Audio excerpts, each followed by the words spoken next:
I welcome you to this great occasion to elect the sheriff. We have the three candidates here tonight. We're really pleased they all could make it because sometimes that doesn't happen. I'm going to turn the program over to Don Carlson, and he's going to introduce the candidates for you, and the candidates are going to talk to you, and you get then to ask them some questions. Don? I want to welcome you to the candidate forum, and I want to thank all three candidates for being here tonight. I want to thank Captain Ernell Lucas, Deputy Robert Ostrowski, and Sheriff Richard Schmidt for joining us tonight. Each candidate will give an opening statement, a little bit of their background. Then we'll have three different topics that they'll respond to: incarceration, role and responsibility of the sheriff in the Sheriff's Department, and each candidate's plans for the future if they do get elected. And then we'll have a closing statement. Then after that, we'll take questions from the audience and ask that each of the candidates try to keep it to like 3 to 5 minutes for your response so that you can get everybody in there. So if you'd like to take a seat there, and we'll start with in alphabetical order. Mr. Lucas, if you'd like to give a little bit about your background. Also, if you'd like to stand when you're speaking so everybody can see you too. Well, good evening to everyone.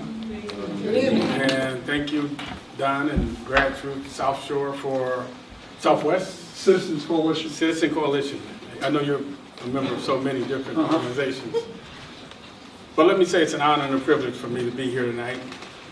Let me thank all of you for coming out here tonight as well, because you, like all of us at this table here today, are concerned about the safety and security in our community. My name is Ernell Lucas. I'm a product of this community. I was born and raised here in Milwaukee, attended the Milwaukee public school system. As a young child, I was going to a grocery store when I was impacted in such a way that I knew how my life's journey was going to go. A police officer approached me, never got out of his squad car, pulled alongside, and he says, "You stole a woman's purse." I said, "Sir, no, I didn't." He said, "Yes, you did." I said, "Sir, I got a note, $20, I'm going to the grocery store." He said, "Well, I'm going to run you over and have the woman identify you." I said, "Well, sir, you can do that, but if she doesn't identify me, would you run me back over here to this grocery store so I can get these groceries home to Grandma?" Well, what it taught me in that very moment is the awesome power and authority of a police officer. And I knew it was then that I wanted to do something to protect and serve my community.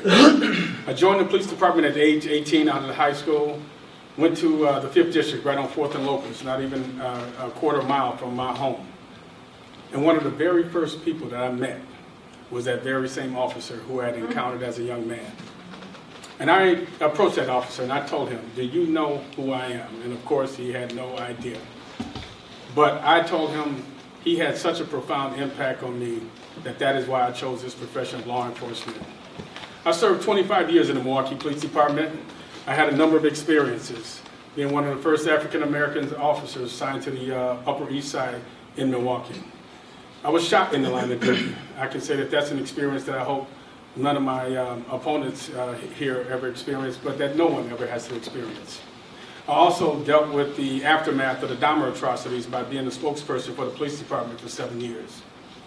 I then was promoted to a commanding officer, went to the 3rd District, about 120,000 residents, had businesses or institutions like Marquette University, Miller Brewery, Harley Davidson, and others. I've had a wonderful wealth of experience here partnering with those residents and businesses to make our community safe and make our community strong. After the attacks of 9/11, I had the wonderful experience to join Major League Baseball. After a nationwide recruitment, baseball hired an individual to become the day-to-day security person for then Commissioner Bud Selig.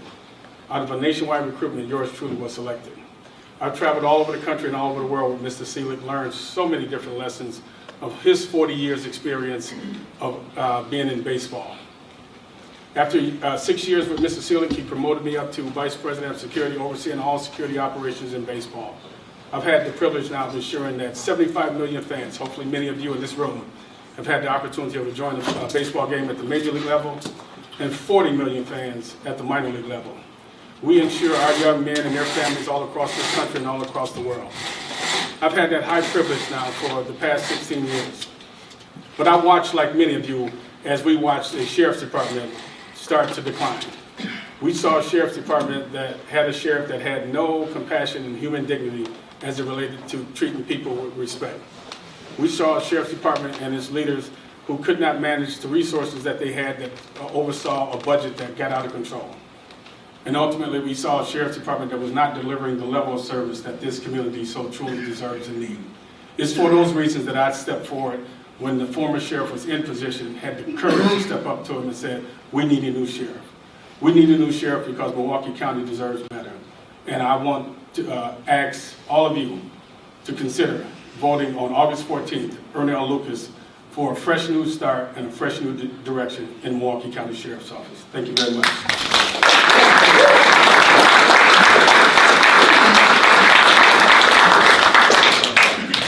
Good evening.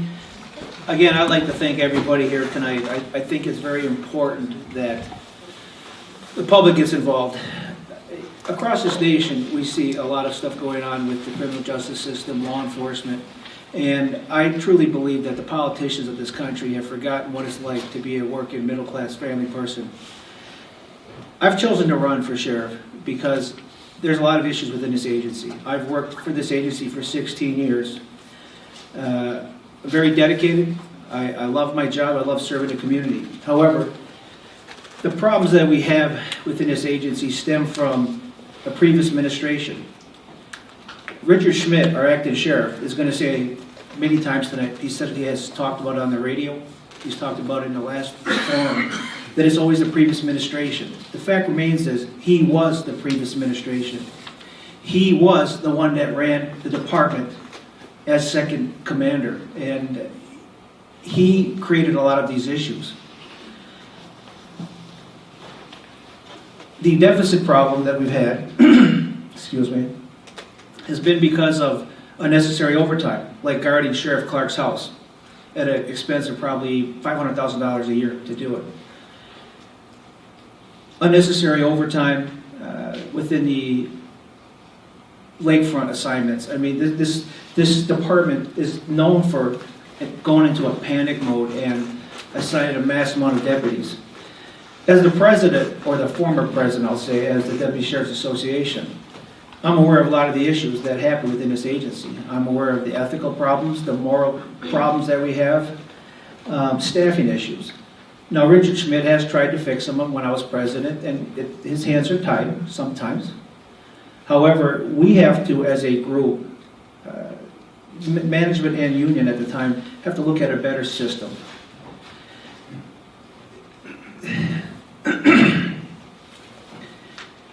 I'm going to bring the facts forward tonight.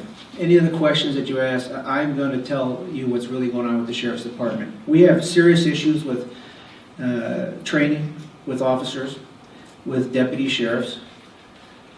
We have issues of people dying in our jail because of bad decisions being made by the leadership that Richard Schmidt has promoted and Sheriff Clark has promoted. And we have to look at the issue that we need to promote people based on their abilities, not their loyalties. Unfortunately, that is what's happening in Milwaukee County Sheriff's Office. We have to attack it. We have to attack it hard, and we have to fix those problems. We have to staff the freeway system with more deputy sheriffs. We need to partner with all government officials within this county and local municipalities to supplement them and do our jobs and assist them where they need. We have an obligation to the county, not just the freeway, not just the courts or the jail. It is Milwaukee County that we're responsible for. And as sheriff, I hope that we can head this direction and get this problem fixed. Thank you.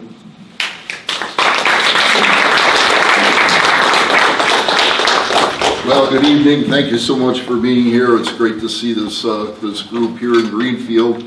And just a little bit about my background, and then we'll address the fake news and the real news. I was born in Milwaukee at St. Mary's Hospital up on the north side. Good parents. My mom and dad were great parents. We didn't have a tremendous amount of money, but we lived very comfortably. Was raised with two sisters. My dad actually transferred out to Seattle. We spent a few years in Seattle, then down in the Chicago area, and came back here about 40 years ago. So I've been here, I've been serving on the Milwaukee County Sheriff's Office for the last 32 years, and we'll talk a bit about that tonight. Now, the one thing that I think is necessary, first of all, you're not going to hear me attack either one of these candidates. However, I will answer the fake news that was just thrown out, and I think that's important. So let's go to the facts and the plans and what has happened very quickly. I'll just take 3-4 minutes to give a quick introduction. Both candidates rightly stated the budget was $6.8 million in deficit on August 31st, 2017. I took over on September 1st, 2017, and by the 4 months that I had, that budget deficit was cut in half. The other $3 million was available in contingency funds, and therefore the county had no repercussions. I promised last year that I would run a balanced budget. Guess what, folks? Report just came out yesterday from Scott Mansky, the comptroller. We are running a balanced budget. I'm a fiscal responsibility person, and we've got that. Let's talk about the jail real quick, and I'm sure we're going to have a lot of questions in regards to that.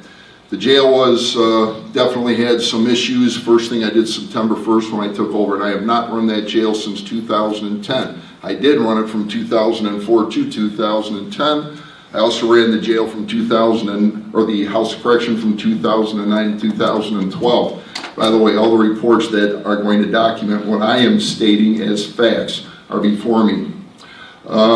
So here's what happened. I took over the House of Correction. It was $6 million in debt. In less than 1 year, I turned that around to a surplus down at the House of Correction. That's a fact. Also a fact, the National Institute of Corrections, I brought them in. Dr. Jeffrey Schwartz, his report is right here. You can get the number and get it offline. And it talks about and here's their words, not mine, the miraculous turnaround that took place under my leadership when I went down to the House of Correction. Let's talk about the Milwaukee County Jail. Did it have problems? Absolutely it did. So what did I do September 1st? Did the same thing I always do. Let's go to the experts, bring them in, have them look at the issues. In 2017, September 1st, we called the National Institute of Corrections, said, can you come down to the jail, totally assess the jail. They said, well, we got good news and bad news. Bad news is we can't get the funding until 2018. The good news is I had 6 months to make that thing what it should be. I know corrections, I've done it before, and we transformed publicly, and I brought the media in to prove it. So all the rhetoric about 2016 and 2017 is rhetoric. 2018, you're 11 months late to the party. We started fixing it September 1st. So those things are facts, not rhetoric. By the way, documented report is right here from the National Institute of Corrections. My name's all over the report telling what I've done with our staff to change it. Department of Corrections came in. Reports right here, folks. 2017, December, 4 months I took over, 0 violations. That's the state, not Rich Schmidt talking. Christensen Consent Decree, another group that has oversight of the jail. Dr. Shansky's report is sitting right here, and I know I don't want to overuse my time, so I'm just going to read, maybe I'll do it later when I can find it. But the bottom line is Dr. Shansky's report from the Christensen Consent Decree was basically this. There's a new sheriff in town. We like what he's doing. He's transformed what's taking place in the jail. That's in the recent March report from the Christensen Consent Decree. So all I ask is as we go through the debates tonight, instead of listening to the rhetoric and Rich Schmidt's a goof and a jerk and whatever, which is fine, let's get down to what the real facts are. Rich Schmidt changed things as the sheriff since September 1st. I made things happen. I have the plans. I have the proven results. No one else does. Thank you.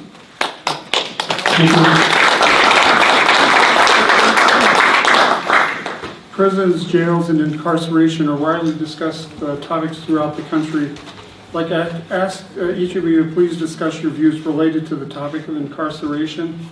And we'll start with Mr. Lucas, and with each of the topics we'll switch who goes first. So we'll start with you, Mr. Lucas, on that. Great, thank you. Well, let me just first say that we live in America, and I think we have one of the finest jurisprudence systems in all the world. It has its flaws. It certainly has its warts. but I don't think we would want to live anywhere else as it relates to the criminal justice system that we have here in the United States. As it relates to prisons and incarcerations, we've seen models around the country. We see what's going on down in Cook County, where the sheriff there has introduced health and wellness monitors, introduced a resource psychologist that's on staff. They have resources in the jail for those incarcerated there to have activities, to rehabilitate themselves, to prepare themselves as they get ready to return to this society. It's not a prohibitive, a punitive facility, but it's one that certainly does live up to its responsibility of incarcerating those that have been adjudged criminal in our country. But more importantly, let's take a look at what we're talking about here tonight, the Milwaukee County Jail. That's an institution, though. Look at how it's been operated over the course of the last several years, and you see where there was the inhumane and mistreatment of individuals, where there was individuals who were in custody for and had not been adjudged criminal yet, but yet they lie on the floor and for 7 days without any type of food and nourishment, and they die. You have individuals in there who deliver to term a child and did not get the proper care and treatment, and we lost, that inmate lost that child. So when you think about incarceration, when you think about jails, again, we have the finest system of jurisprudence anywhere in the world. It has its flaws, it has its problems. But here in Milwaukee County, we have even bigger problems, and that has been the management and the mismanagement of the Milwaukee County Jail. Thank you.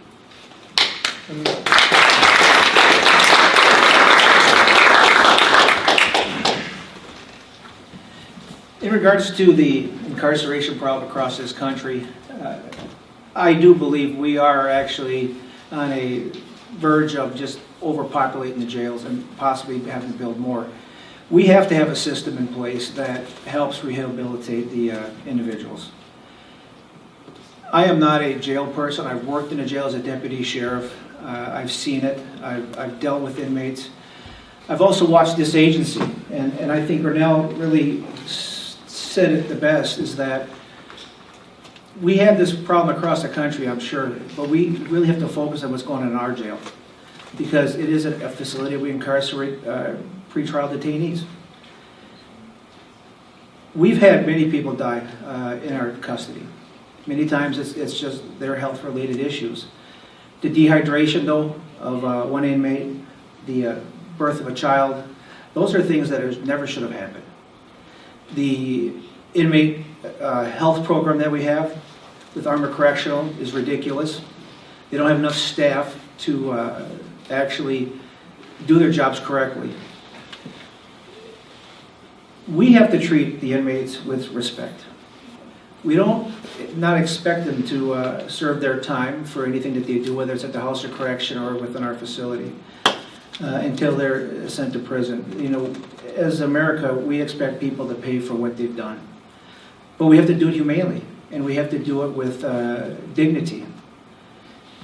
Again, when I say that the administration is to put blame for a lot of this, it's because how they've promoted.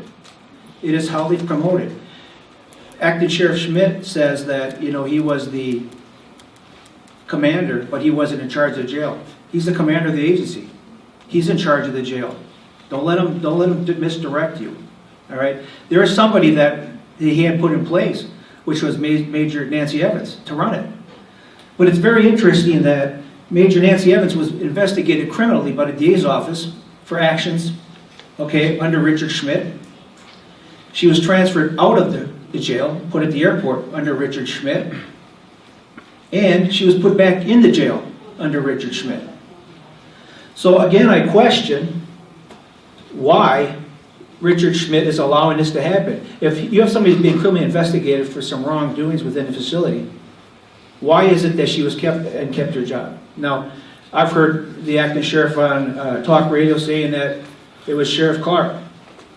Sheriff Clark had an argument on the radio about it. They both blamed each other. I think it's time that people take responsibility for the actions they do and what they're doing and how they're running this agency. Thank you. All right. Outstanding. All right, so let's get down to the facts and get rid of the fake news again and exactly the way it is. Who's responsible for the Milwaukee County Sheriff's Office today? You're looking at him, Rich Schmidt. I take full responsibility as the sheriff of Milwaukee County since September 1st. To try and, in a political form, try and blame me for something the previous sheriff did is ludicrous, ridiculous. And you can keep the rhetoric up, but there's no plan, there's no substance. Here's what is happening. All right, so that's the fake news. Let's get to the real thing. All right, first of all, and he's absolutely right, the previous administration, which is not me, put the individuals in leadership at the Milwaukee County Jail. I was instrumental, by the way, the first time that person that he just talked about was charged. I'm the one that brought the charges against that person. I'm the one that brought this to the district attorney. And isn't that interesting? So that's the real news. The district attorney determined at that point that he wouldn't charge. By the way, there's representatives here from the district attorney's office. You can ask them about that afterwards. So that's truth. What else has happened? All right, so enough of the rhetoric. Let's get down to the real issue right here. I've been part of the Community Justice Council since 2007. The issue is mass incarceration of African Americans and so forth, which has been a huge issue. Here's what is happening. In 2004, when I took over as the Milwaukee County Jail, when I was running the Milwaukee County Jail, hold that, from 2004 to 2010, what we did, we had approximately 4,000 inmates in the Milwaukee County system between the House of Correction and Milwaukee County Jail. We've been working with the Community Justice Council, which includes the District Attorney's Office, includes the Mayor, includes the Chief Judge, includes the Public Defender's Office and many other different individuals, different police chiefs and so forth. Since 2004, if you heard the number, 4,000 inmates. Today we're at about 1,900 inmates, a 50% reduction. So we're working, I've been working, and of course, yes, the previous sheriff was not in favor of what I've been doing with the Community Justice Council. He wanted mass incarceration, basically, as he stated, warehouse prisoners. That's not my philosophy. I'm a total different person. I am not Sheriff Clark. I do not hold to his philosophical stands, and I think you've seen that for the last 11 months. What we've done now is I'm part of the Barrett Institute and MacArthur Foundation, which has come to Milwaukee County Jail, that we are working to get rid of, if you will, those individuals that shouldn't be incarcerated, and other low-level individuals that, quite frankly, shouldn't be in jail. That's why we have a 2,000 person reduction. And again, I have to credit John Chisholm as being one of the key instrumental players in this. He's done a really fantastic job on this issue with his, as far as getting people out of jail and doing diversion and so forth that aren't necessary. Not to the It kind of ties into the same kind of thing as you saw on the video, but they're actually out of jail. And these are not high-risk people. Now here's the other fact. Out of these 2,000 inmates that remain in the system, what kind of charges do they have? And the Barrett Institute and MacArthur Foundation, which quite frankly, they are going, if they could get rid of everybody in jail, they would. They're really pushing to get people out. We're talking serious violent offenders. Quite frankly, the reason these individuals, we're talking murderers, rapists, armed robbers, burglars. You don't want these people in your community. I'll guarantee you don't. So they're not rehabilitated. They have a criminal mindset. That's what, and I do applaud what one of the candidates stated. You have to have program. You have to do different things to try and change the people. Just warehousing that is not going to change people. So very quickly, there are programs available. The House of Correction is very good at it. We have some programming, but again, we have 34,000 inmates that come through the Milwaukee County Jail a year. Did you catch that? 34,000. 960 inmates is the cap in the Milwaukee County Jail. By the way, when I took over the Milwaukee County Jail in 2004, the sheriff asked me, and by the way, I've worked for 4 different sheriffs. The sheriff said, listen, you did good in police services. Our jail has 1,600 inmates in it today. We have 960 beds. What can you do to fix the problem? I fixed this problem in 1 week. You ready for it? Fact, not fake news. There were people laying on the floor in 2004. There were people that were being neglected in 2004. How much sense does it take to know if you have 960 beds, you go to court and you ask the court, listen, we only have 960 beds, can you lower the cap to 960 under the Christensen consent decree?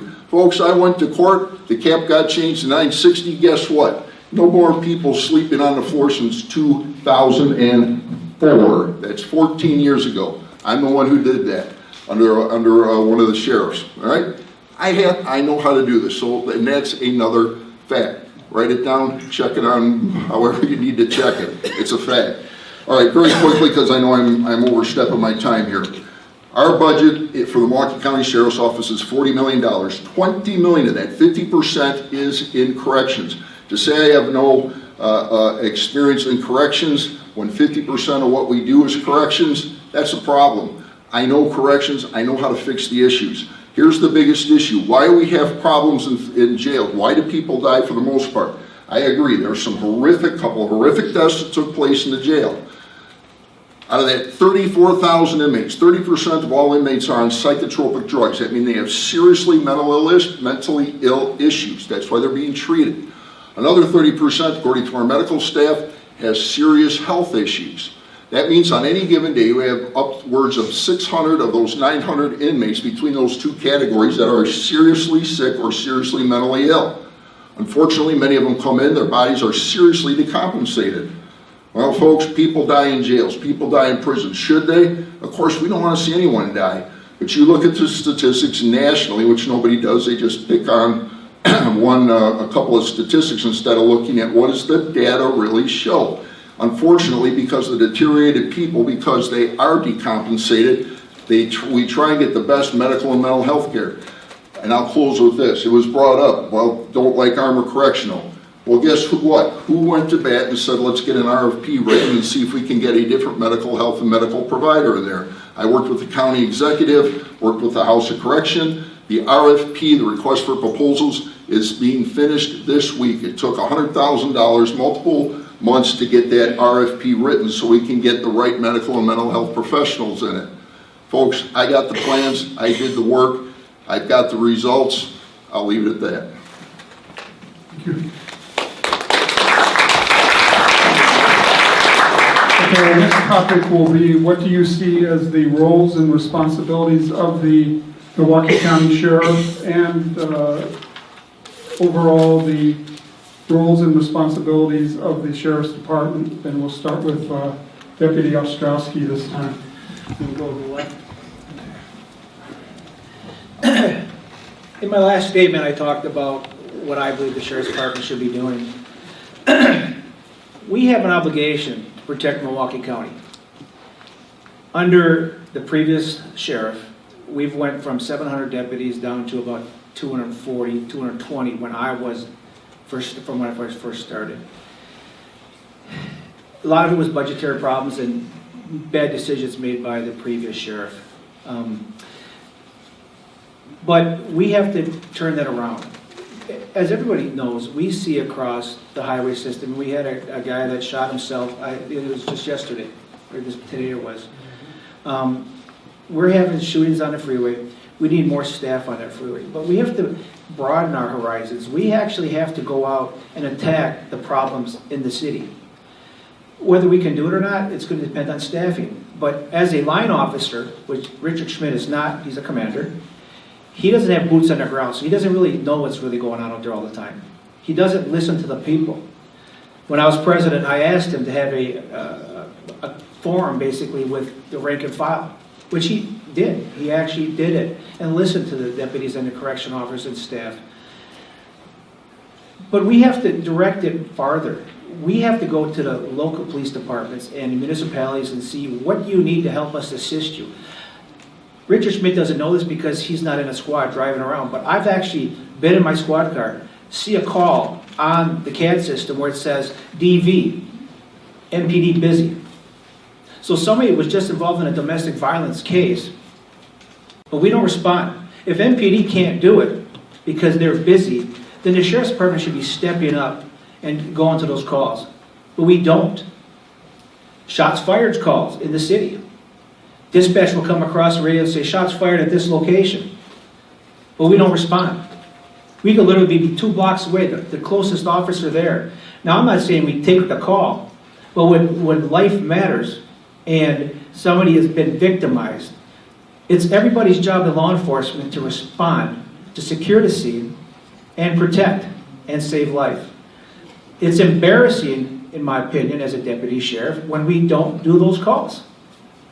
I don't think the people really care if it's the sheriff's department or MPD or West Allis, wherever the incident would occur, who shows up, as long as they're being serviced and protected. We have to go out and we have to supplement those other agencies and the needs that they have within their communities. And we have to do it hard, and we have to attack it hard. We need more staff. Whoever wins this race, and I'm hoping it's me, but it's to actually direct this agency where we have to go and what we should expect for the future. Thank you.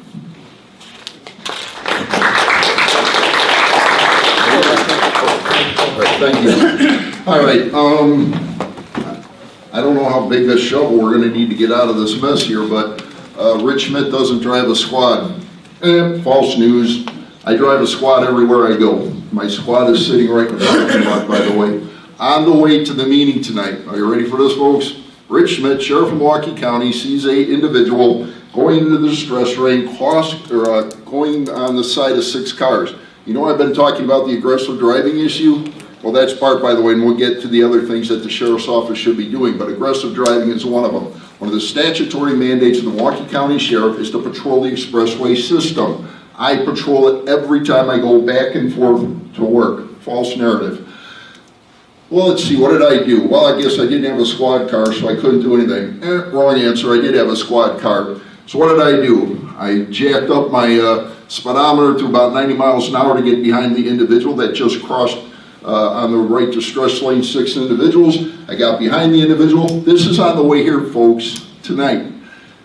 What did I do? Well, I guess my fake siren and lights, which I didn't have in my squad, which I do have in my squad. I activated my lights, I activated my siren, I got on the radio and started tracking this individual, trying to get him pulled over. By the way, he did have a passenger in the car too. The individual wouldn't pull over. I've been in patrol work for 32 years. I pull over people on a weekly basis in my squad car. So, being the experience I have, I thought we're in a pursuit. This individual's not pulling over. So I followed him eventually, and with my lights and sirens going, I'm calling it in. I had backup coming on the way. I knew exactly what I was going to run into. I've been there 1,000 times. By the way, I've made over 800 OWI arrests, thousands of arrests. By the way, I also serve thousands of citizens. Finally get the individual pulled over, 3 squads show up, get up there. Sure enough, no license, passenger, no license, both of them getting cited, their car gets towed. That was with my squad car tonight. Did I say on the way to this forum? Thank you. All right, so what should the sheriff be doing outside of doing expressway patrols? Let's see, what else should we do? What is the statutory mandate? So let's go to what does the law say? This sheriff knows what the law states. Number 1, by statute, we have to patrol the expressway system, which we do. We might get a chance to talk about our saturation patrols and what we've done to bring the speeds down in Milwaukee County. The sheriff is in charge of the jail. That's a statutory requirement. That's why 50% of our budget deals with the jail. That's why, as a corrections professional, I know what to do, I know how to do it, and yes, documented results. What else do we do? Here's a huge thing we're missing, and this, I'm surprised it hasn't been jumped on. Community relations. How does Rich Schmidt get along with the county exec? We're friends. How do I get along with the mayor? We're friends. How do I get along with the district attorney? We're friends. How do I get along with Alfonso Morales, the chief of police? We're friends. How do I get along with all the Milwaukee County supervisors? We're friends. How do I get along with the alder people at the city of Milwaukee? We're friends. Here's the issue. Do we all agree on everything politically and philosophically? No, I'm sure we don't. But have you once in 11 months since I become sheriff heard any of the rhetoric on the TV or the radio? Not a one time. I refuse to fight people. If someone attacks me, I'm going to bring the facts out, as I just had to do. And I told you the facts, folks. I hope we get that. All right, so what else does the sheriff have to do? He's in charge of process papers. In other words, if legal paper is done, we have to serve those. That's by statutes. By statute, the sheriff is responsible to attend to the courts. In other words, we have about 90 individuals that are in charge of the courts. In other words, they go into the courtroom, they deal with the judges, and they are the bailiffs. So those are the things statutorily we're required to do. Now, what else do we do? We also have a contract at the airport, which we take care of, about 60 deputies down at the airport, and that brings up to our 273 deputies. Now, the one thing we will agree on, we need more deputies. I don't think anyone here is going to deny that fact. I want more deputies. I'm working with the county exec to try and increase our budget to get more deputies. But by the way, if you don't have a good relationship with the county exec, it might be a stretch to try and get what you're doing. They control our budget, the county board controls our budget. I've already built these relationships with these individuals. So that's what the sheriff's office is required to do by statute. And again, you gotta be nice to people. That's why I'm not criticizing people, that's why I don't fight people. I just get the plans. Public service, not politics. Results, not rhetoric. Securing and serving the people of Milwaukee County. 11 months approved for it. Thank you.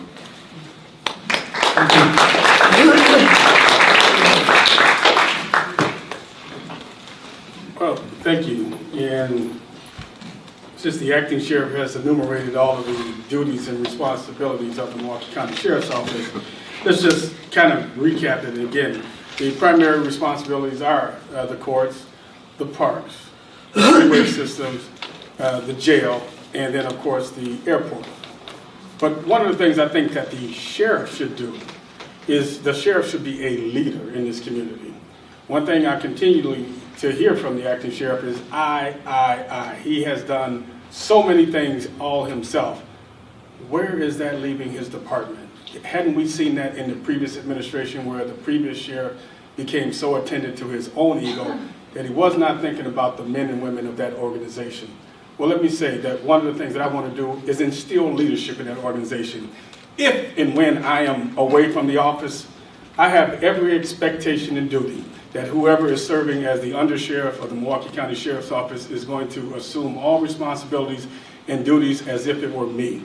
They're going to make the decisions, they are going to make the transfers and assignments, they're going to be accountable for all the day-to-day operations and activities as anyone in this room would expect.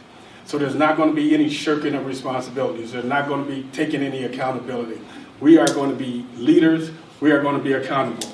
Accountability is not only about taking credit for when things go right, but accountability is also taking blame when things go wrong. And I'm not hearing that. We're not hearing that. We never heard it from the previous administration. We're not hearing very much of it here tonight. So I've had experience, real life experience. As I said, as the District 3 commander, I went into the 3rd District, brought Marquette University with the Avenues West Neighborhood Association. We developed partnerships that made that area now safe, and now it has grown. All of the development you see along the Marquette area commenced in the late 1990s when I went to the 3rd District. I have real life experience, not just sitting. I can't tell you how many arrests I've had. I can't tell you how many OWIs I've had, but I can tell you those arrests that I did make, they were real arrests. They were real people that went to jail and criminal. But let me say this as it relates to experience. I've had the experience of being the incident commander on the day that Big Blue fell here in Milwaukee. That is real experience for managing a crime scene, managing a scene where 3 people lost their lives. I had to also ensure that those men and women that were coming there not only perform their jobs and perform them well, but after that they got the counseling and the training that they needed to ensure that they could handle what they had to witness there. That's what leadership does. We're going to bring leadership back to the Milwaukee County Sheriff's Office. We're going to appoint commanders. Right now there's 4, 5, maybe 6 commanders in the jail, including the acting sheriff himself. Who is accountable for the next time something occurs there? We want accountability. We want somebody to be accountable for that jail. That person is going to be accountable to the sheriff, but more importantly, that person is going to be accountable to you, all right? We are going to appoint commanders at all areas of the sheriff's office and hold him or her accountable. That's what a sheriff does. Surround himself with good people, let them do their jobs, give them all the support, give them all the resources that they need. That's what I'm going to be doing every day that I'm on the job. And then finally, how we communicate. Everything I've heard here again tonight was I. It's a we, people. We are this community. We are in partnership here. we're going to be the ones that restore the honor, integrity, and trust in the Milwaukee County Sheriff's Office. It's not just going to be one person alone. It's going to be all of us working together in partnership. And that's how and what I'm going to do to bring leadership, restore honor, integrity, and trust back to the Milwaukee County Sheriff's Office. Thank you.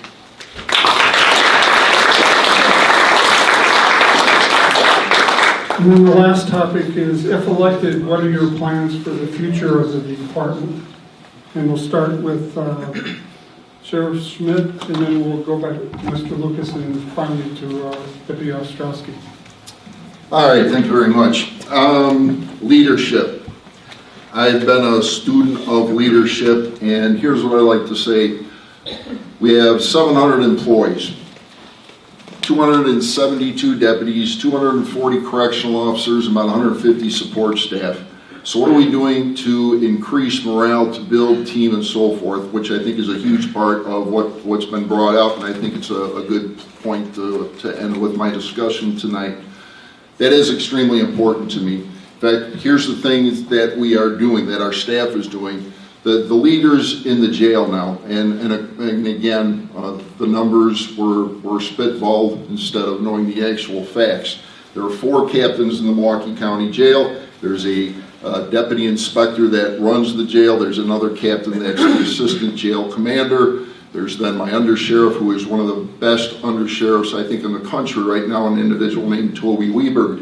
He's a regional SWAT commander. He's a outstanding tactician. He probably knows more people than he knows people around the country and literally around the world.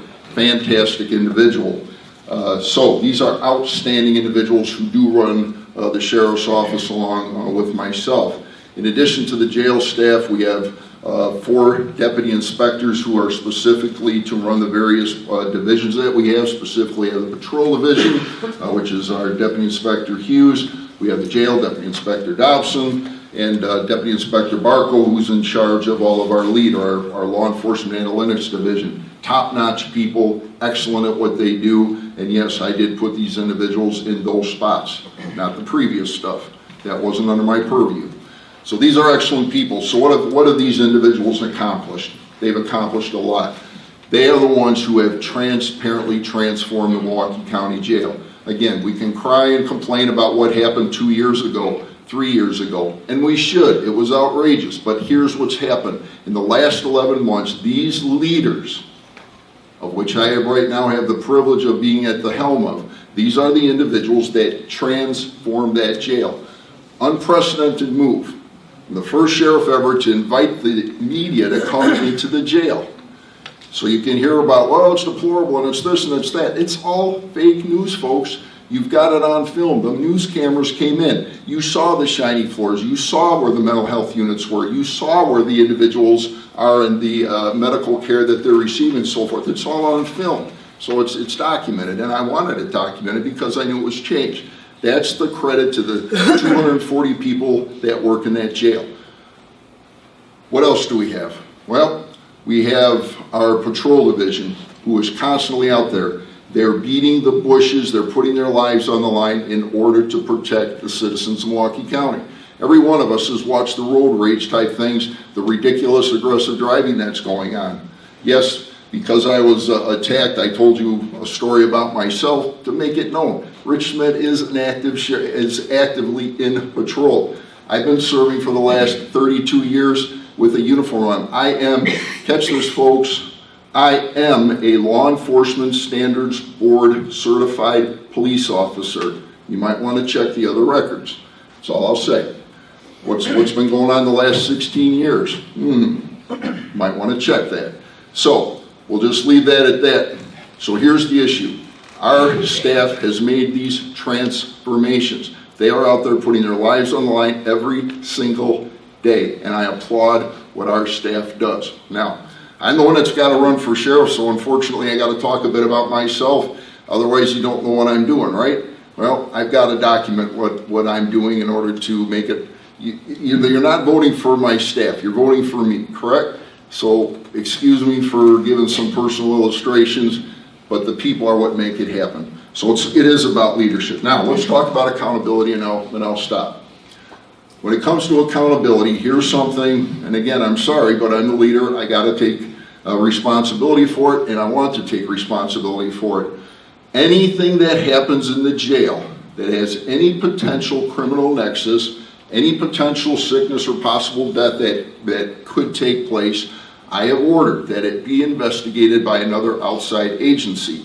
So we've had, if anything happens, Milwaukee Sheriff's Office responds, or the district attorney, I'm getting her name wrong. There we go, the DA investigators. So the DA investigators underneath John Chisholm, run by Dave Buddy, they come in. If we ever happen to have a shooting or a alleged criminal act by one of my officers, we will not investigate it.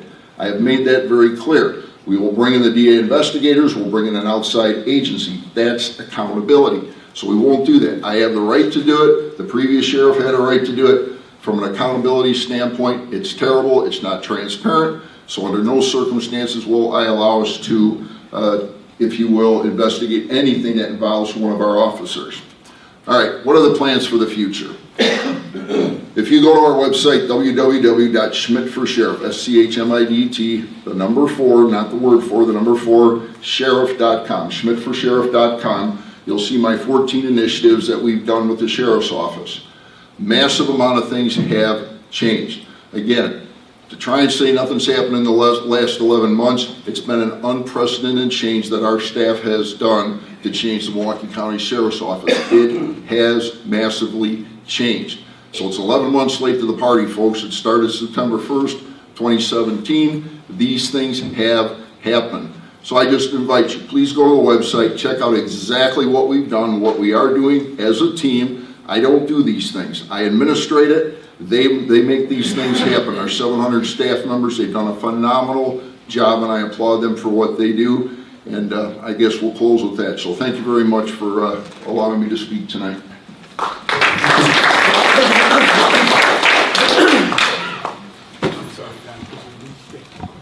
Yeah, if you could tell us, if elected, what would be your plans for the Sheriff's Department? Thank you. Thank you so much. I know one of the first things that I will step into office and do is to affirm that there is a sheriff that is ready to work, is ready to roll up his sleeves, is ready to talk and work with not only the command staff that is in place at the sheriff's office, but also to talk with the rank and file. I think a lot of what's been lost in this organization over the last 11 months is that it's been stated from day one that all they did was spoke with the rank and file, the command staff that was there. A lot of the ideas that I know come from any organization come from the bottom, not from the top. I'm going to bring them people to the table. I'm going to bring the union, the Deputies Association, to the table. We're going to look at the Milwaukee County Sheriff's Office from up and down in every which way and establish a new course and a new direction in the Sheriff's Office. We're going to find those commanders who have the responsibility and accountability. The acting sheriff just indicated that he has all the confidence in the world in the undersheriffs and all the others appointees that he made. However, let's look at it when he was the undersheriff, and now he claims no responsibility for those things that transpired under the watch of the previous sheriff. It just doesn't work like that, people. I'm sorry. You got to be accountable. You got to be accountable. We're going to put people in place who will be accountable, not only to this sheriff, but to all of us in this room. We're going to provide training for those men and women. You're right. When an incident occurs here in Milwaukee County, Waukesha County, Ozaukee County, Washington County comes here, do we have the ability to go to their communities and conduct investigations? I don't think we have at this point right now, because we have been so underserved by the leaders in the sheriff's office for the past 15 years that we do not have the training, the equipment necessary to conduct investigations, not only in other communities, but even right here in our own community. So we're going to get those resources. I'm going to work with those electives in Milwaukee County. The acting, he alludes to a lot of people. He mentions a lot of names. A lot of those very names have endorsed or in supporting me. And I don't want to get into the name dropping here tonight, but you just check the facts. A lot of the people that he had mentioned here tonight are supporting me in my campaign. So again, I'm going to work with all of those individuals. We are going to restore honor and trust integrity back to the Milwaukee County Sheriff's Office. As it relates to the parks Our parks need a plan. We see incident after incident that are occurring in our parks, but I don't see a plan. 14 initiatives, none address parks, none address establishing park watches, much like we do in the city to establish block watches. We got to start partnering with neighbors and residents in those parks to make it so that seniors can go for a walk or that a child can go and play. We've got to have that type of dialogue and communication. We've got to also look at not only enforcement, but education, technology, and design to address our problems as it relates to the expressways and the freeways here. We hear all about the saturation patrols.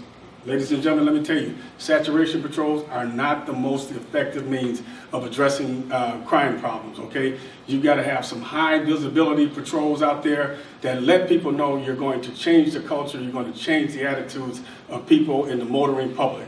Not these saturation patrols that try to use cloak and dagger and be in an area for so long, but the minute you move, the same problems come back. I've seen it time and time again in day-to-day law enforcement at the Milwaukee Police Department. I know it's not being effective here right now in the Sheriff's Office. And then finally, as it relates to the overall, again, the leadership, I'm going to restore the honor and the dignity and trust of what it was to be a Milwaukee County Sheriff's Deputy. For the past 15 years, those men and women have been under so much pressure, so much scrutiny, and have been held responsible for so many things that the commanders at the jail and the commanders at the Sheriff's Department have not taken responsibility for. And as a result, they are going to be given the freedom to walk and to breathe and to grow again and to contribute again and be a part of something and make a difference. And in the end, you'll see a better and a much greater Milwaukee County Sheriff's Department. Thank you very much.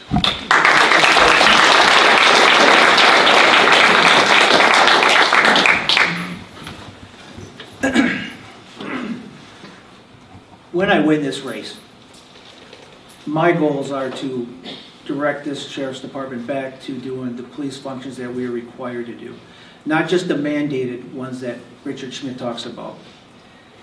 We have to have a transit unit to protect the people driving the buses, to protect the people that ride the buses. When that's their only means of transportation, they have a right to be there without being victimized, both for the employees and the motoring public that's utilizing that system.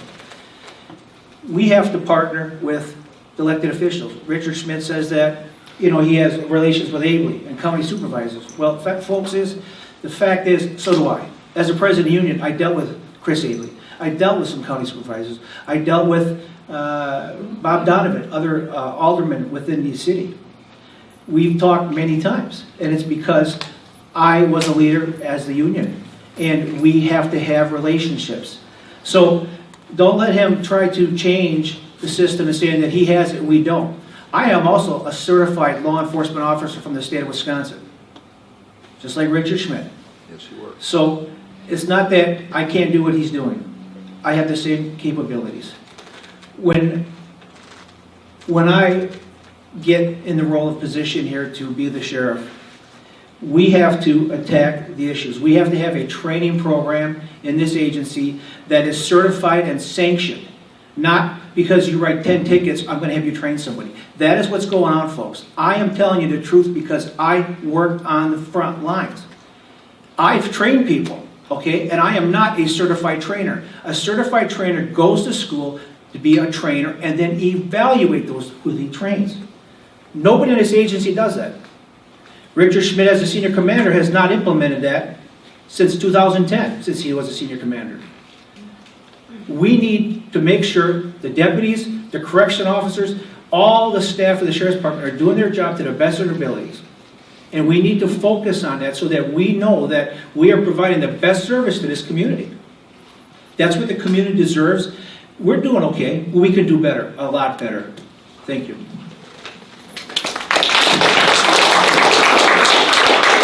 We'll now have closing statements from each of the candidates, and we'll just go straight down the line in alphabetical order, starting with Captain Lucas. All right. You said this is the clerk? Yes, sir. Okay. Anybody on there still? You want to hear something? After, Okay, all right, just want to get time. Well, again, I want to thank everybody for allowing us here. Let me say that the sheriff is the highest elected constitutional officer in the state. And the only requirement for him or her to fill that office is that they be an elective voter in Milwaukee County. Doesn't require hours and years of law enforcement certification. However, I've had that experience.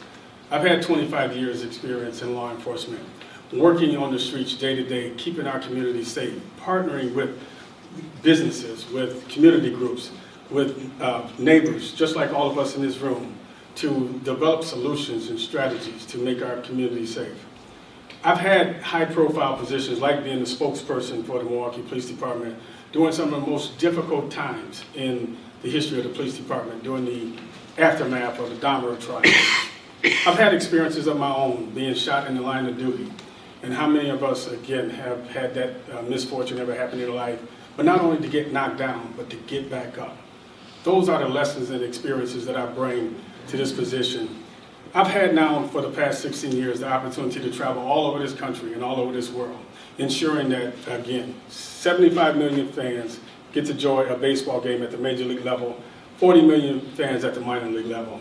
We investigate just about everything humanly possible, and I partner with more law enforcement officers on a day-to-day basis now than I ever did in law enforcement.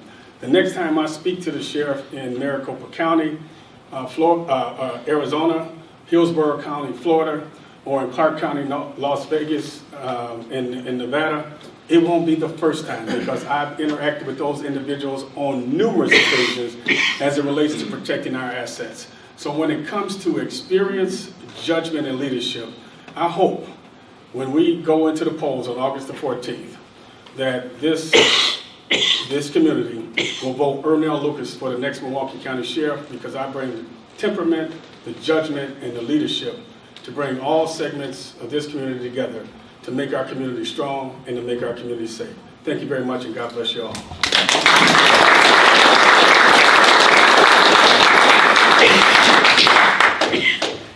Again, I'd like to thank everybody for also coming tonight. I think these forums are important. I think people have to be informed of what's really going on. I am not a politician, all right? I am a working class family person, all right? I bring in the facts forward, even though Acting Sheriff Schmidt says it's rhetoric. It's not rhetoric, okay? I have a vision of a sheriff's department where we have competent, ethical, well-trained employees that strive to serve this community professionally. I think that we have to take this direction and fix the issues that we've had. Richard Schmidt here keeps saying that, you know, he's not accepting responsibility for the issues that he's having. Sheriff Clark was not in town.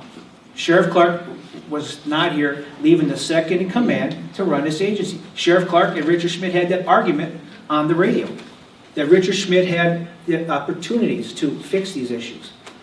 As the sheriff, I will fix these issues. I will work hard and work with the elected officials, but mostly with the front lines. I know what's going on out there. I work on the ground. I know what the public wants. I know that I can fix them. And I know that I can have deputies that respect me, because I'm going to respect them. I only grow by the people that work for me. I'm not the kind of leader that's going to stand up and say, this is how it is because I'm the boss. I actually believe everybody has input on how to run this agency, including the public. Thank you very much. All right. I think Deputy Ostrowski, who works for me, very well states, if I was a mean-spirited, all about myself kind of guy, I'd probably fire him for what he said tonight, but that's not going to happen. I appreciate what he does. He's on the streets, and he is on the streets, and he does a good job. But no hard feelings there. It's all part of the process. I applaud him for taking part. I really do, as well as Mr. Lucas. So I appreciate the forum tonight. It's been wonderful. So just a couple of things. So let's get down to why in the world Rich Schmidt. All right. So here's the facts of the matter. Let's go back to what started getting several of us involved in this particular race. Well, let's be real straightforward here. There are many folks that didn't quite like the way the previous sheriff ran business. I think if everybody was honest, that's one of the huge reasons as to why there's people sitting up front here today, because they do want a different optic. I want a different optic. I'm not David Clark. I want nothing to be like the persona that was put on TV and on Fox News and so forth. That's not who I am. God bless him, he's doing his thing, let him do what he's doing, but that's not who I am. What I've done for the last 11 months, folks, look at the TV, look at the things we've accomplished. It's a whole new world. We don't fight with politicians. Now, several of those politicians, which were mentioned by one of the candidates, not by name, they were the individuals that recruited him to run against David Clark when he was there. I know this is a fact. This isn't rhetoric. They recruited him, and I'm glad that they recruited him, quite frankly, at that time. I had no clue I was going to run for sheriff.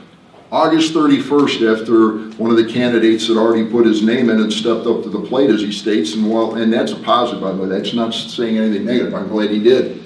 It put some pressure on it. On August 31st, the previous sheriff said, I'm out of here, and he left.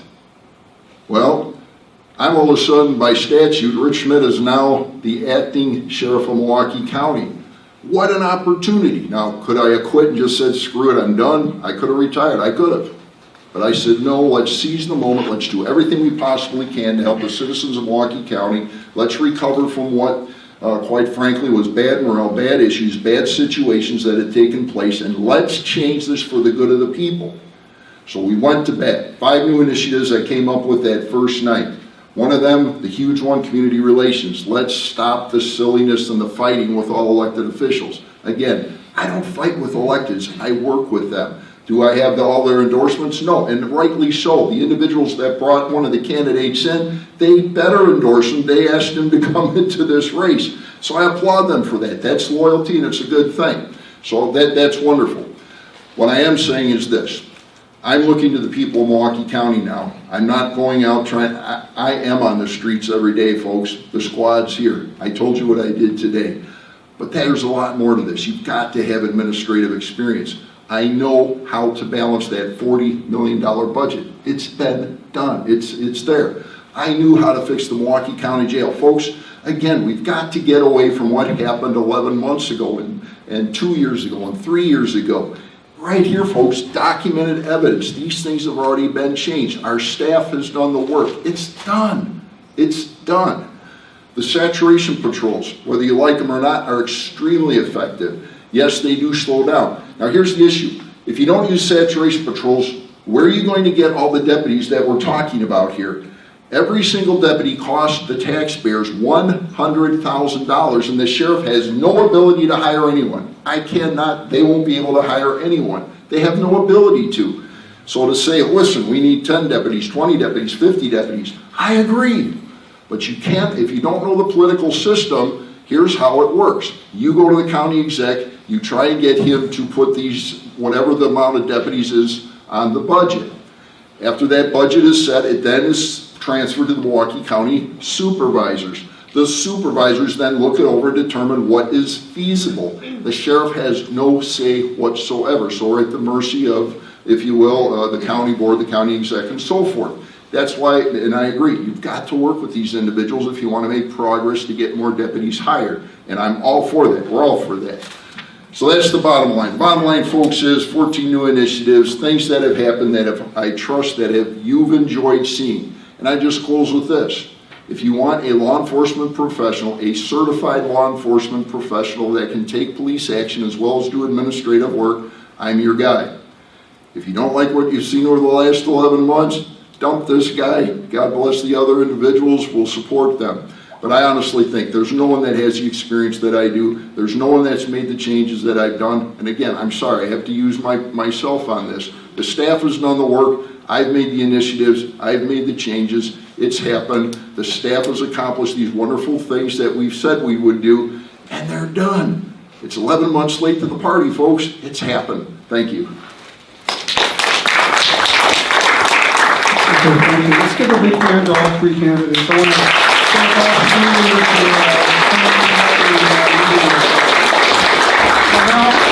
3 We'll now open it up for questions. If you have a question, if you could give your name, your municipality, and if you're directing your question to all 3 candidates or to a candidate in particular. Ma'am, if you want to go first. My name is Kathleen Slanka, and I live in Oak Creek. And I would like to hear more about community groups that the candidates have worked with and reached out to. It's good to be with the top people and know the top people, but I want to know how they reach out to the community groups, especially because we're going to need more sheriffs, and we want to have those community groups contributing to the new pool of sheriffs. Okay, and that's to all three candidates now? Yes, please. What's the question? Yeah, she asked about the involvement of the candidates with community groups.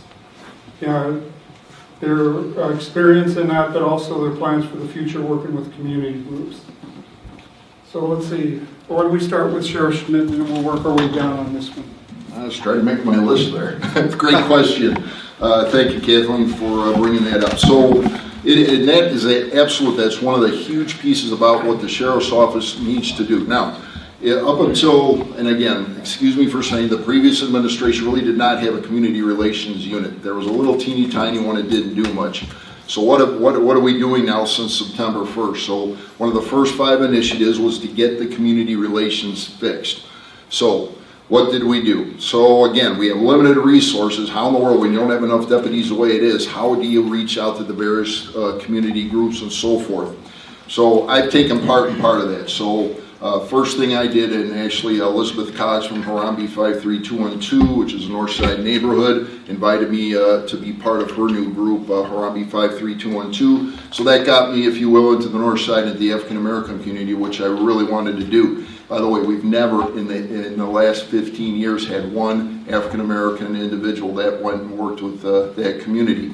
So I wanted to do that. So in addition to myself, we got a guy named Paul Thompson. He's a captain. I promoted him to captain. He's about this tall. He used to play NBA basketball. Great guy. He's scary looking, but he's like cuddly as a teddy bear. Loves people. So put him up in the neighborhood as well. I got 2 Hispanic individuals that knew the language, knew the culture and so forth to work with our Hispanic neighbors and this Hispanic community. So Christine Camarillo and Alexis Colon, 2 great deputies, are in there doing that work. Deputy Vang has been working with the Asian community. Now, all these things are important. So what else do we do? Our deputy inspectors, our inspector, which I call the undersheriff under my lingo, they go to the community meetings, they listen to things. McCarty Park, let's just take that one, for example, just had a horrific issue with a rape in that particular park. So Supervisor Weisschan from the county board and the community group there, they said, hey, Sheriff, can you come talk to us? We got that set up. So we'll go there, we'll talk to the people and listen. So that's how we do it. I get invited mainly to the community groups.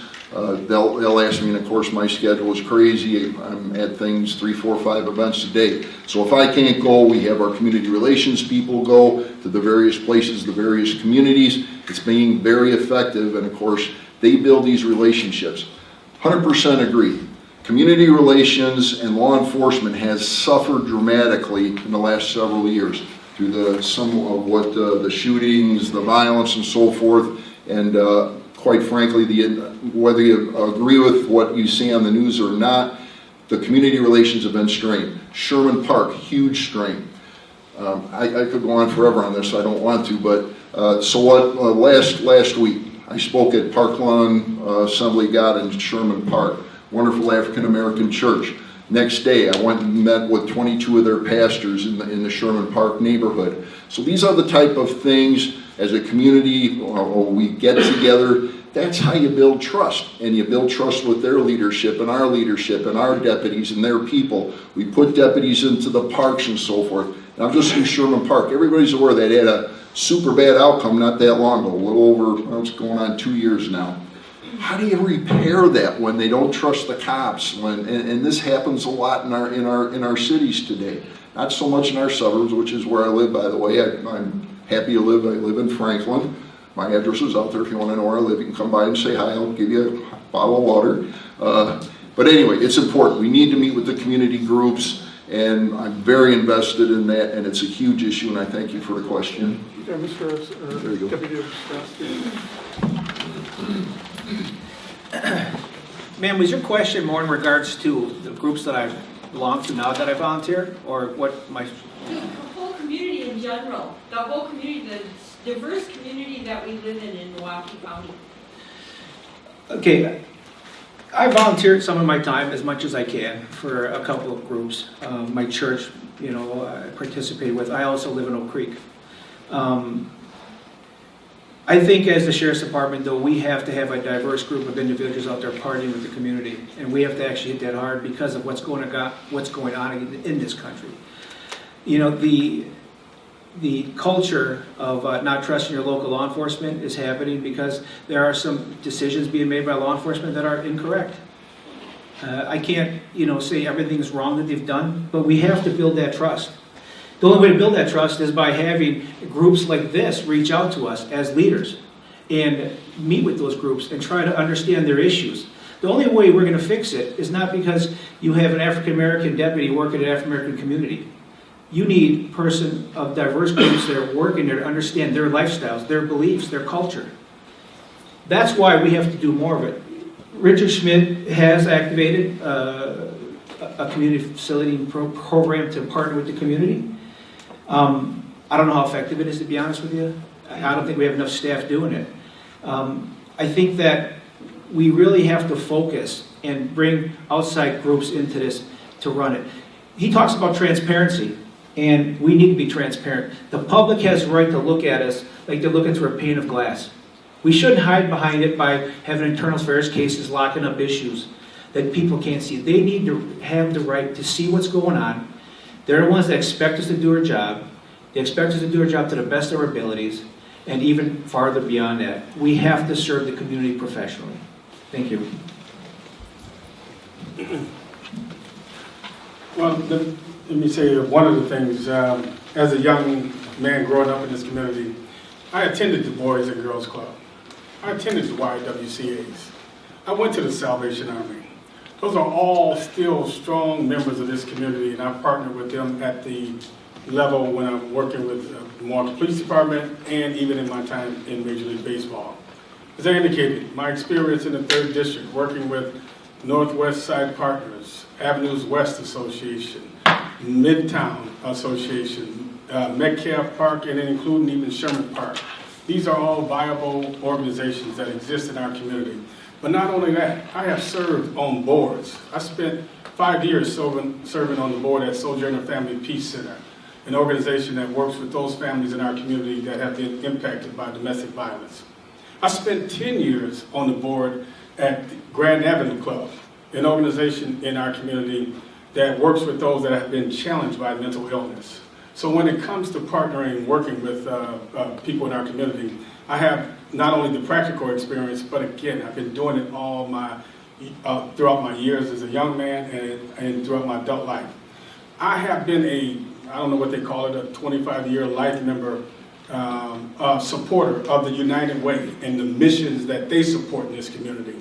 When you Google my name, you will see contributions from me time and time again to causes in this community to show, regardless to what color the person is, to what race they belong to what gender they are, that I have supported causes in this community because, again, we're all a part of this together.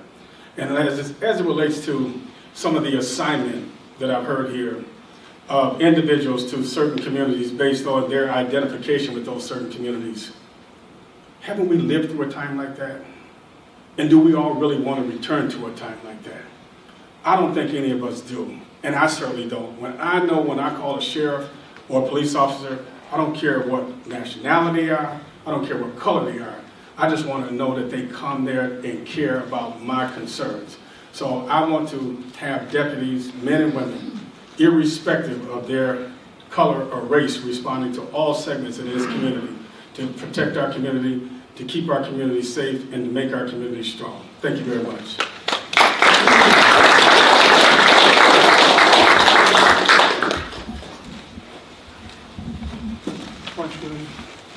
My question is about the human trafficking issue. At the beginning of the year, Congress passed new legislation. The President signed it. I'd like to know how the Sheriff's Department has reorganized and what you're doing. And I spoke to D.A. Chisholm about this last evening, about the resources. So we do know that the resources from the federal government have not come here yet, even though they were promised by our president. My second question is real short. You're going to do everything that you spoke about without a horse, correct? Name and municipality. Eugene Gorofkin from Wauwatosa. That's for all three? All three candidates, right? Yeah, all three. Yeah, Mr. Stresky or Deputy Stresky, why don't you move first? First off, I don't ride a horse, I ride a Harley, so it's, maybe I'll have to use that.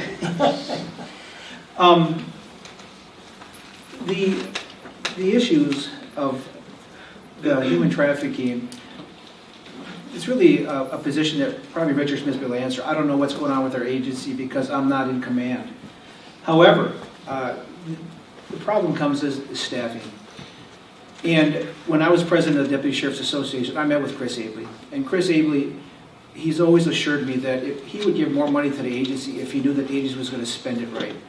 Under our previous sheriff, he would spend money, I don't know how he did it and where he spent it.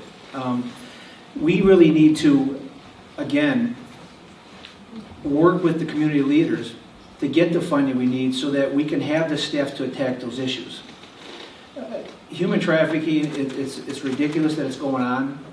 I'll be honest with you, I dealt with one at the airport that I really felt that this lady was being trafficked, okay? But she would not come forward and tell us what was really going on.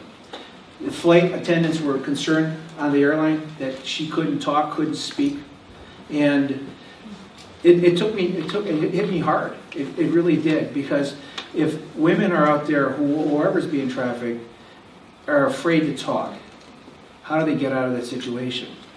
But they have to have the confidence, again, to listen to and answer and talk to law enforcement. That goes with the illegal immigrant problem. If they're afraid to come to us because they might not be in this country legally, they're not coming to tell us problems are really going on.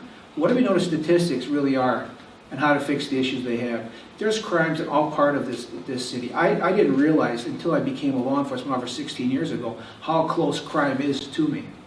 I mean, it's actually right next door, even in Oak Creek. And we really have to get the staffing up. We really have to work with the elected officials so we can get those positions filled so we can attack issues like you're asking about. Thank you. Or Mr. Lucas, or Captain Lucas, sir. Thank you, Eugene, for the question. Human trafficking certainly has been an issue that's been a scourge on our community, and not only our community, but all of our country. There's a number of groups and organizations out in our community and all across the world that are working to deal with the issue. But we've got to begin addressing it more cooperatively here at home. There's a number of organizations here in our community, Gene, and I know you're familiar with a number of them. I'm not going to just start enumerating names, but we're out there, they're out there, they're working in this community. We've got to look at it from a standpoint, though, much like the lady in the back of the room brought up the issue of community-based organizations. We've got to partner with organizations like that at the Sheriff's Department and collect information, collect data, but not only on our young girls, because I know all of us, or many of us in our room, think first to the young girls, and we certainly all want to keep our young ladies safe. But also some of our young men are impacted and affected by human trafficking as well. And we've got to be just as mindful of that. We've got to have resources for those young people to participate. Again, programming back in the parks would be very helpful to keeping our young people off the streets and in a safe place where they can play and where they can develop. We've got to, again, have the sheriffs working with the police departments to share information, the network of lost people. Again, not having the day-to-day numbers, but I know on any given day there's a number of youth that go missing in our community. We've got to ensure that we're out there searching for those young people and that those young people can be returned home safely, or otherwise they do wind themselves up in human trafficking. But it's a problem that we find not only here in this community, but one all over the world.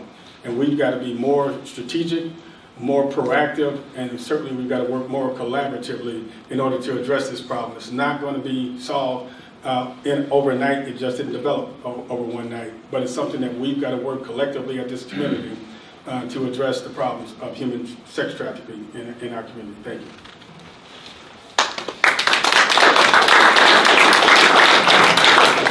Now that's That's a good question. It's a loaded question, and you have to know your stuff in order to be able to answer that question. And let's take a look at what is actually going on. So a report came out not that long ago in Milwaukee County that Milwaukee County is one of the highest trafficking areas. What's phenomenally interesting, ladies and gentlemen, is that report talked about us being one of the highest trafficking areas. You know how many cases were listed in that report? 100, I think it was 103 cases. I might be off on the 3. That's a ridiculous number. The issue is much, much more exponentially higher than that. So what are we doing now and what can we do? So you're right about the money from the feds. Brad Schimmel, the Attorney General for the state, has a new program that he started. We're working with that. We're adding individuals to it. Now here's exactly what we are doing today. Again, how much staff do you have and who's going to be paying for it? And that's, of course, across the board. We all agree on that. But here's what we do have. Right now we're working with the Milwaukee Police Department, and we put people on prostitution. Now let me tell you, prostitution is not going to stop the human trafficking. The problem is this, and I started getting involved in the human trafficking issue a couple of years ago. I went to a couple of conferences. I went to the folks that were with Sojourner Peace Center, the Milwaukee Police Department, and I said, listen, what is the data? What do we know about the trafficking? Where are they stealing the young ladies from? Where are they getting the young men from? Where are they? Who are they? Who's the runners and so forth? You know what the answer was? We don't know. It's underground. It's so far underground. It's just a bear to try and get to. So what do? So the best way to do this, and it's hard. And again, you talk about individuals that have been enslaved. Folks, slavery is alive and well today. It truly is. These individuals, and there's a group out there called 13. If you look it up on the internet. The age when most of these young people are starting to traffic is at age 13. I actually do a whole presentation on this issue. So 13 years old, they get kidnapped, they get taken out of their areas, they get trafficked somewhere. Trying to find these people is horrific. So this is where, again, what can change Milwaukee County or change anything when it comes to this issue? So we got to get back to the basics. So let's really drill down, and then I'll turn the mic over. Here's where you need to go. Number one, what law enforcement, dispatch folks, it is the last defense. We are the last resort. The first resort is mom and dad, grandparents, guardians, education, huge on education. That's why, I got the fancy little degree, but why am I still go to school? It's important. Education changes people's lives. Educational system. The next major piece of this is the faith-based community. Absolutely essential. The churches, those that have the heart for people, they have to be involved. So I'm very, very strong in the faith-based community. The next thing, community advocates, and like yourself, that I know is very strong in the community advocacy, and others that are here tonight. That's a huge piece of this. So in all these different groups, we need the information from the people. The cops, they hide this stuff. It's a bear to find out. So the human trafficking issue, the more the people will help us. Unfortunately, when these individuals that are trafficked, they are so brainwashed. If you ask them, who's your, and excuse the word, who's your local pimp, who's working you, blah, blah, blah. They don't want to talk. They're scared to death that they're going to die if they tell the truth. So it's a huge issue. It's a nationwide issue, which we all agree on. And we need the resources. So if the feds actually do give us the money, if the state gives the money, if we can do the more task forces, which is what we're doing through Brad Schimmel's initiative, this is the way to fight human trafficking in the future. Quite frankly, folks, it's in its infancy, there we go, and it's a huge issue that we need to attack. Thank you. Okay. Let's see, I think you had and then we'll go over you and then you. We have probably time for 2 or 3 more questions.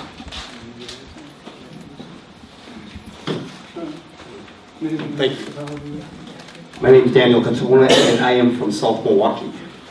So this question is for Richard Schmidt, the acting sheriff. My question is this. When David Clark left office and you were appointed interim sheriff, did you say that you owe everything to David Clark, that you owe your career to David Clark, and then today you have a different answer to that? That's my question. Have the answer.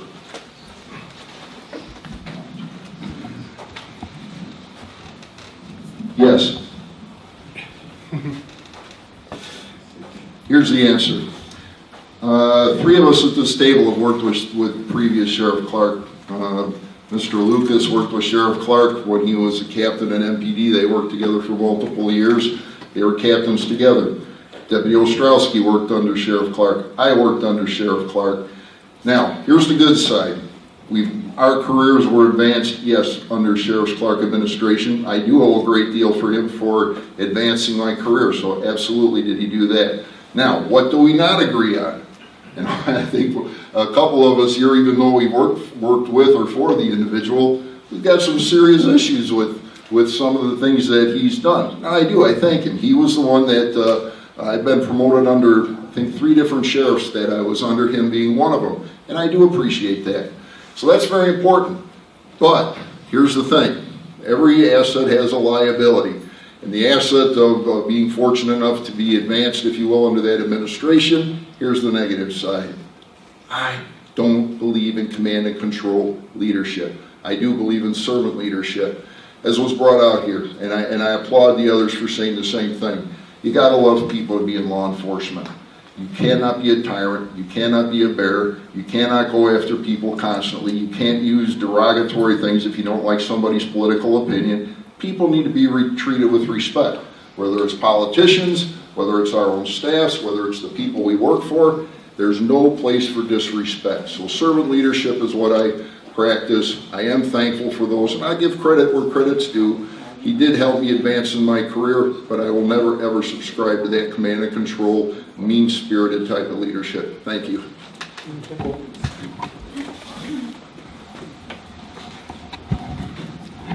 Thank you. My name is Mary Lon, and I'm from Milwaukee. And I'm concerned about MSDF, Milwaukee Secure Detention Facility. You mentioned someone giving birth. You mentioned someone dying of thirst, and those were both in the Milwaukee Secure Detention Facility. They weren't? Okay. Well, they've had 17 deaths there. It's not people, it's people who were on parole and then somehow did something wrong and like missed an appointment with their parole officer or something, and they get put back in this jail, really, whereas they haven't really broken the law. They actually just didn't follow the rules right for whatever reason, and they're in there for a long time. And it's a very uncomfortable place. There are no windows. It's right next to the Milwaukee County Courthouse. It's the new building there. And they have those very thin windows. Those windows don't actually hit the rooms that the people are in. It's a building within a building, and it's very uncomfortable, and it's 3 times the capacity of they have that many people there that, you know, that you should only have 1/3 as many people there as they do. And there is a movement to close it, a big movement to close it.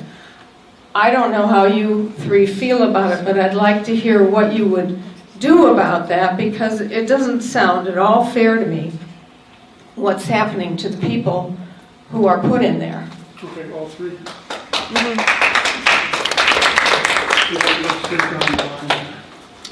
Well, thank you for that question, ma'am. And I've seen and heard the movement to close the Milwaukee Secure Detention Facility. As was alluded to, it's not a county-run institution, and therefore that's a decision that will be made by the state. The conditions there, while deplorable, yes, they need to be addressed at the state level. Certainly, as a member of this community, I would advocate the close of any institution that does not treat people in a very humane way, so that you can be assured, if I'm your elected sheriff, that I would advocate for the close of any facility that is not treating anyone with dignity and respect. But let's speak more specifically to the institution that is under the purview of the sheriffs, and that is the Milwaukee County Jail. As you mentioned, there have been 7 deaths over the course of an 18-month span, of which the acting sheriff says, again, he wasn't part of the department during that time. He has no accountability or no recollection of that period. As he alluded to, there is a major report that he had conducted under his watch, by a group of individuals who came here for 3 days in February and I believe early March to correct problems that took years in the making, 3 days, but took years in the making to develop. And more importantly, he also said that the report, which he has in his hand there, has his name all over it, but his name is all over lawsuits that are in this county right now that we as taxpayers are paying as a result of the mismanagement and the lack of leadership in Milwaukee County Jail. So when it comes to facilities, the one that I'm going to be responsible for and accountable for is the Milwaukee County Jail. And I can assure you, as a leader of the Milwaukee County Jail, I'm going to ensure that everyone that enters that facility, which is a pretrial detention facility, is going to be treated with dignity and respect. They're going to be given they're going to be screened properly. We're going to have a proper screening methodology for people entering into the facility. We're going to ensure that they're housed in conditions that are not inhumane. I'd like to know what the conditions of the jail are today. We hear about what happened on the day that miraculous transformation took place. But if we were to all go down there right now, would we witness and see the very same things that was shown to the media and to those officials that showed up there on that very day? I'm not certain that the answer would be yes. So I'm going to ensure that everyone's going to be treated with dignity and respect. And then lastly, more importantly, I'm going to create an environment that's safe for everyone, not only for those prisoners, those that are housed and detained in our facility, but for those deputies that work in the Sheriff's Department, create an environment where they have a safe environment, where they're not stretched to the limits, where they're not working endless hours of overtime, mandatory double shifts, creating hazards in their lives, and the possibility of mistakes. Again, everybody's going to be treated with dignity and respect in an Ernell Lucas Sheriff's Administration, and particularly as it relates to the Milwaukee County Jail.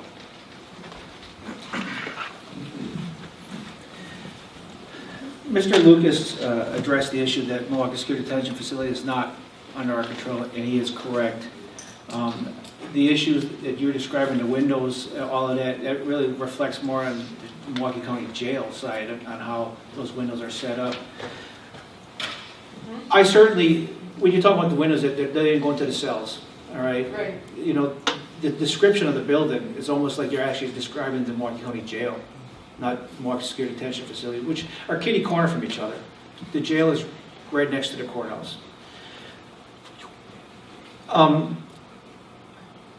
We have many issues in the jail, and as the sheriff, if I have any input on the mistreatment of individuals in the jail, whether it be Milwaukee Security Detention Facility or our jail, I certainly am going to voice my opinion.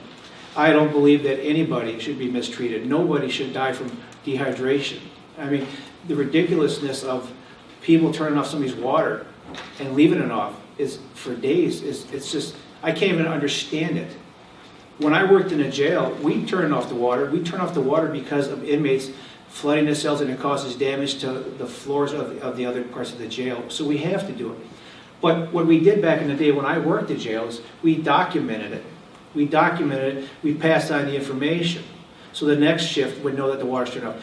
We always turn the water back on. The inmate would have the water on, and we tell them, if you're going to turn the water, flood the cell, we're going to turn it back off. Otherwise, you're going to have 10, 15 minutes to utilize it.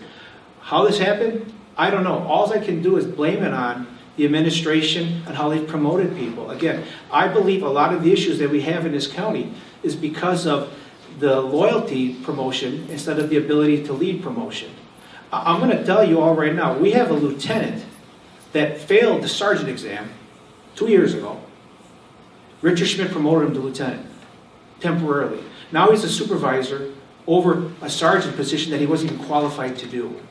That is what's going on in the agency. You have to have people promoted based on their abilities, make sound decisions, and fix the issues. They can't be afraid. I'm standing here right next to Richard Schmidt, telling him what I think, telling him what the issues that I see.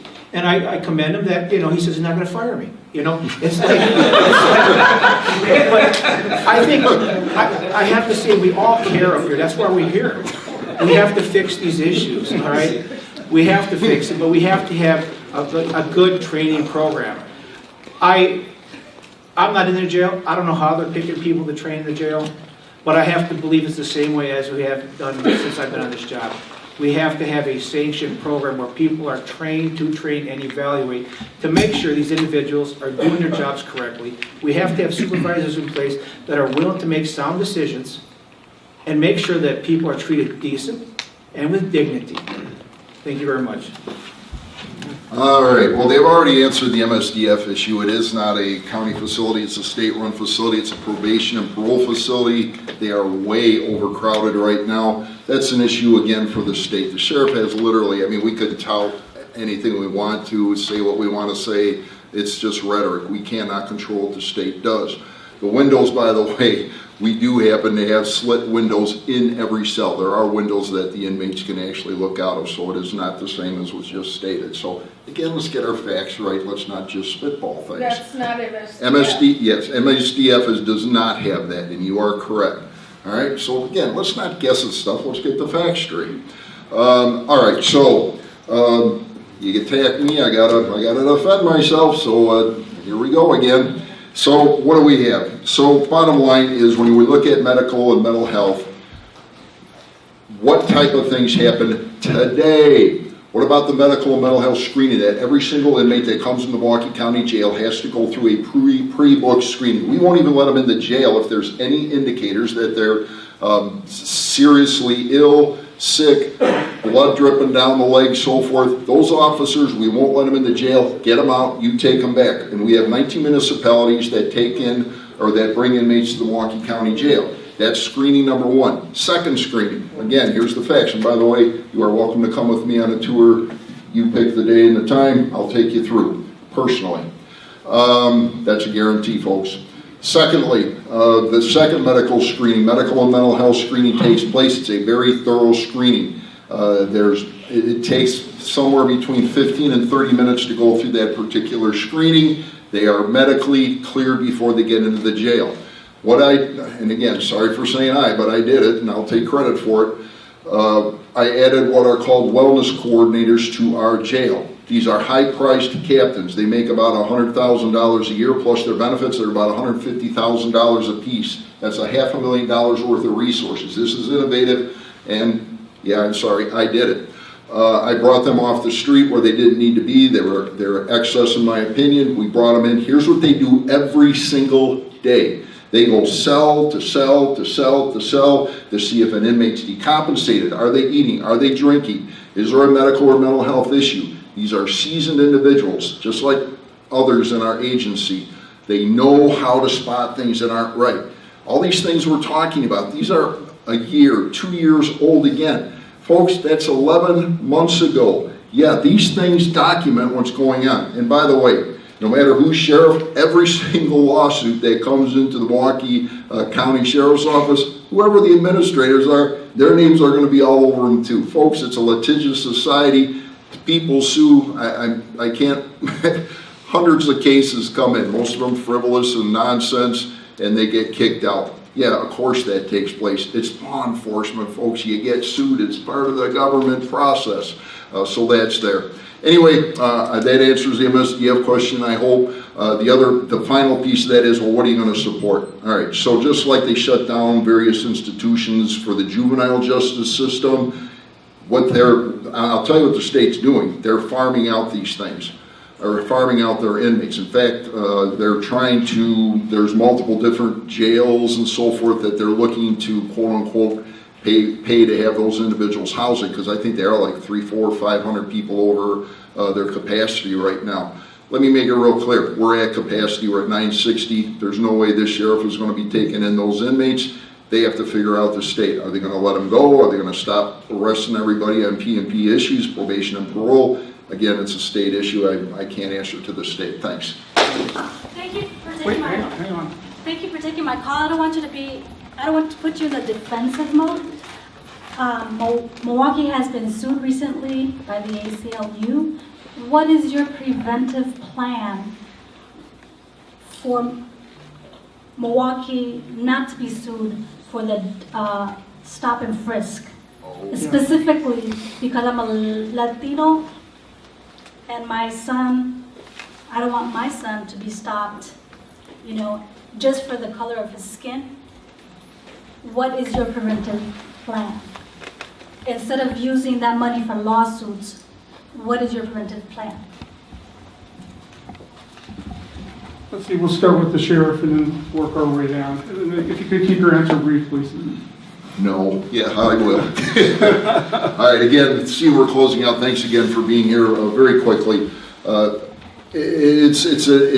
she's talking about, the ACLU sued the Milwaukee Police Department for basically pat-down searches, not the sheriff's office, but the issue is, how do we respond to people? All right, here's in a nutshell how our officers are trained, how I expect them to act in order not to get in that situation. You don't frivolously do what we call a Terry stop or stop and frisk and so forth. There should be some type of an issue. Number one, did the individual do something to draw our attention? Is there a probable cause to say this person may have or is about to commit a crime? Then you intervene with the person, you have a discussion with them, and then for your own safety, if necessary, you pat them down. When they're doing, okay, excuse me, but when you're doing strip searches and body cavity searches and this type of thing, you cannot do that. That's against the law. That's what got them in trouble. That's why the ACL sued them. So you've got to know the law. You've got to know how can you approach somebody? When can you approach them?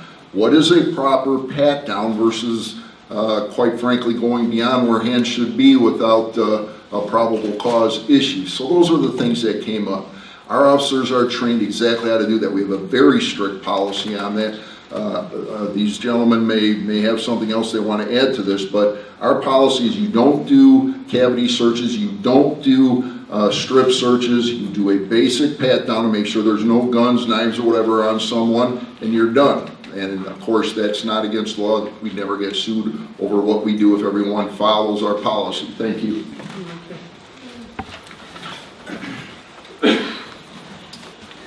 Richard Schmidt, actually, he defended it very well. The sheriff's office, he has very strict policies on searches.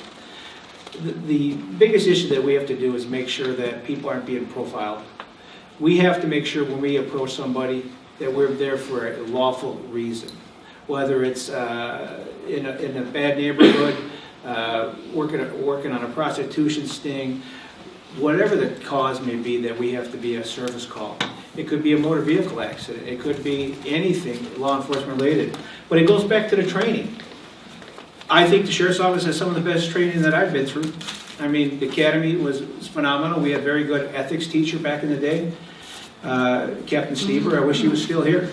I think that he's very ethical, and I think that we need commanders that are making sure that the individuals working these assignments are not profiling, not evading policy and violating the policies that the administration sets forth.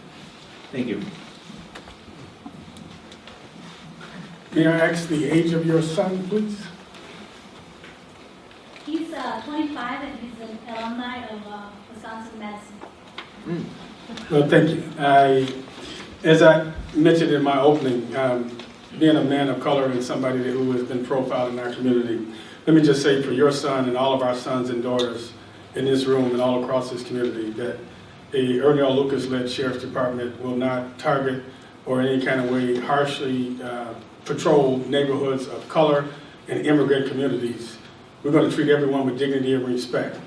We're going to regard human life. And at the end of the day, it's going to be the leaders of the Milwaukee County Sheriff's Office, starting with myself, who's going to set the example that everyone's going to be held accountable for living up to the high standard. We ought to live up to high standards, and we ought to be very proud. It will be a high honor for me if I have the opportunity to serve as your next Milwaukee County Sheriff. Thank you very much, and God bless you. Before we do that, I want to thank all three of our candidates for being with us today. Thank you for coming.